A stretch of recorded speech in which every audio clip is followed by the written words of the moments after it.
Group 52, how beautiful are the feet of them that preach the gospel. This is not about owning a church. This is not about what school you went to or how well you speak.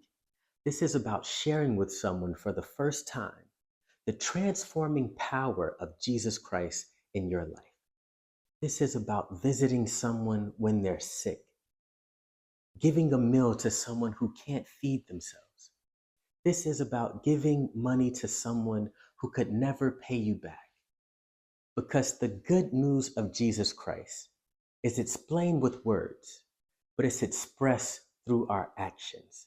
So get out there, Group 52, and share the gospel with somebody. For how can they hear without a preacher?